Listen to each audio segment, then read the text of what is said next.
El 11 de marzo de 2020, la OMS declaró oficialmente a la COVID-19 como pandemia global. Y sin lugar a duda, a un poco más de un año de tal declaración, los impactos que ha tenido encajan perfecto en este último término y también en el que respecta a lo particular. Sin embargo, existe un punto en donde los dos anteriores se unen y es que la crisis que trajo tras sí dicha pandemia y las tan marcadas consecuencias que se propagaron rápidamente se explican, como señala Sanauja, por las fallas que radican en una globalización en crisis. Pero para comprenderla, antes es preciso abordar ambas escalas, iniciando por la particular, en donde se incluyen a ricos y pobres. En ese sentido, es viable atender a dos conceptos que señala el autor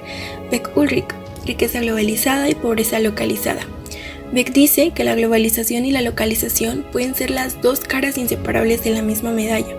pero ambas partes de la población mundial viven en lados distintos y ven solo un lado. Es decir, la globalización ha sido el factor más influyente en la división de la población mundial en esos polos sumamente lejanos que se centran en cosas distintas. Los ricos que no tienen tiempo y dominan el espacio, y los pobres que tienen tiempo y no dominan el espacio. Tal descripción abre camino a la idea de que la pandemia no ha respetado lo que denominamos clases sociales, pero lo que caracteriza a cada persona sí ha sido usado en su contra o en su beneficio. Ahora bien, atendiendo a la escala más visible, esto es la global, basta con decir que, según Sanauja, en el plano económico el confinamiento obligatorio significó un desplome de la producción del empleo y los intercambios comerciales que, en palabras de tal autor, puede empujar a la pobreza a 500 millones de personas más. En otras palabras, el panorama mundial hace posible apreciar los efectos singulares y, a su vez, marcar inconfundiblemente los problemas que ya tenía esta globalización que vivimos. Recordar que no solo en un país una deficiente capacidad de respuesta ante el SARS-CoV-2 es uno de los muchos puntos que posibilita una lamentable homogeneización de problemas que se reduce en una misma crisis, que cabe señalar no tiene su génesis en esta enfermedad, sino que es consecuencia de las acciones que la sociedad lleva a cabo, las cuales a su vez dan paso a los peligros globales, fundadores de lo que Beck llama sociedad del riesgo mundial. Esta se encuentra caracterizada por posicionarse más allá de los límites, en esos lugares sombríos donde existen riesgos con consecuencias que no puede controlar, como la que ahora se atraviesa. Entonces, si bien los efectos del COVID-19 ya estaban previstos por dicha sociedad, ¿por qué no paramos? La respuesta está en algo ya mencionado, la globalización en crisis, pues es esta quien también genera tales riesgos globales que no se pueden asegurar. La globalización crea problemas, pero es incapaz de reparar las grietas que estos dejan cuando se materializan. Y aunque la crisis que atraviesa actualmente se caracteriza por no contar con las herramientas indispensables de gestión y prevención de los riesgos globales antes señalados, no siempre fue así.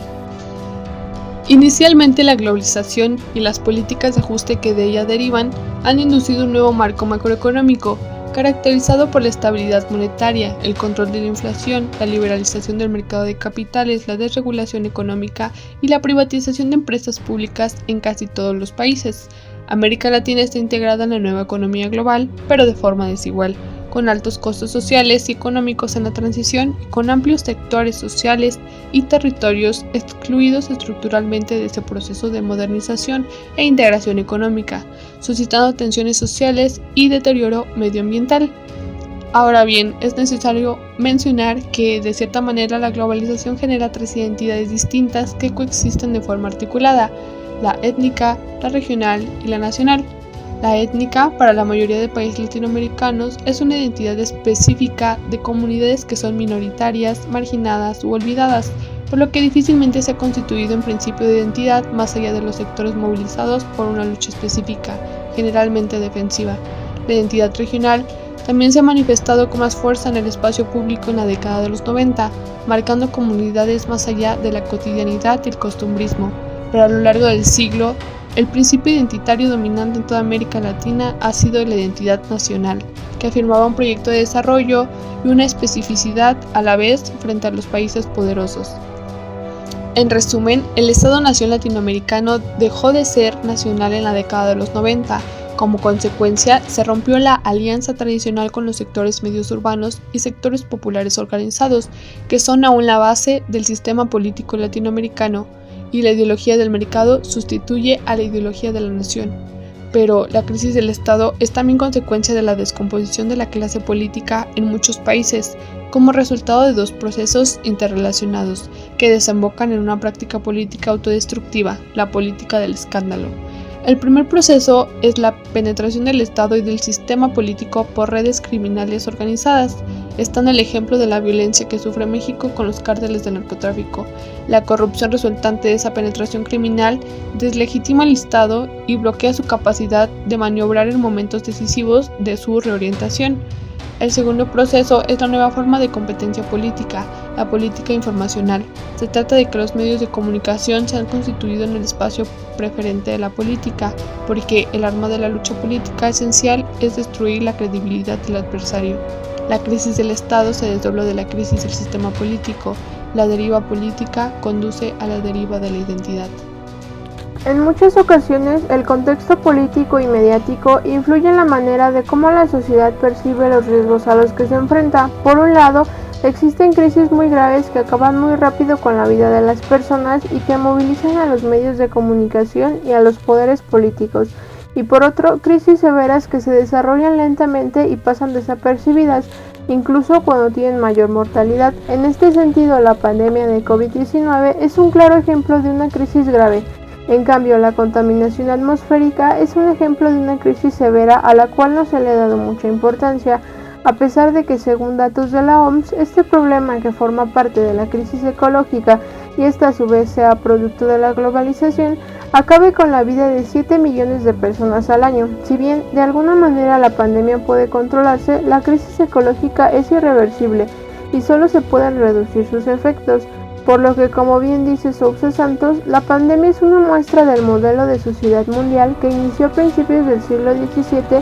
y que actualmente está por terminar, ya que nos ha llevado a una catástrofe ecológica. Por otra parte, el neoliberalismo ha estado caracterizado por indicar la lógica de acción entre el Estado y la sociedad, y cada vez más ha sido controlado por el capitalismo financiero global, dejando a un lado la lógica del servicio público y originando un Estado ineficiente y corrupto, que se privaticen los servicios públicos y actualmente que los Estados sean incapaces de responder de manera efectiva a la crisis humanitaria, cosa que han aprovechado las instituciones financieras internacionales para inducir a los países a endeudarse y cubrir así los gastos de la pandemia. De hecho, hay que recordar que los tres principios de regulación de las sociedades modernas son el Estado, el mercado y la comunidad, y en los últimos años el principio del mercado ha tenido cierta prioridad sobre los otros. Sin embargo, no todo ha sido malo. La pandemia nos ha demostrado que podemos adaptarnos a nuevas maneras de convivir y, como dice Sousa Santos, nos ha dado la oportunidad de reflexionar en alternativas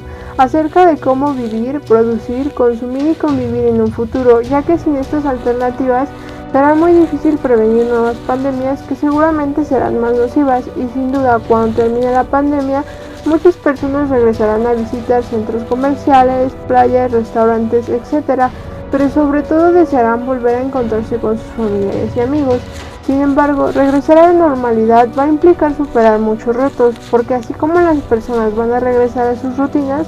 también regresarán todas las problemáticas que había antes de la pandemia y lógicamente la pobreza mundial va a aumentar, generando una crisis económica más severa de lo que ya era en algunos países, por lo que el futuro que le depara a la humanidad es muy incierto, ya que continuamente atravesamos diversas crisis.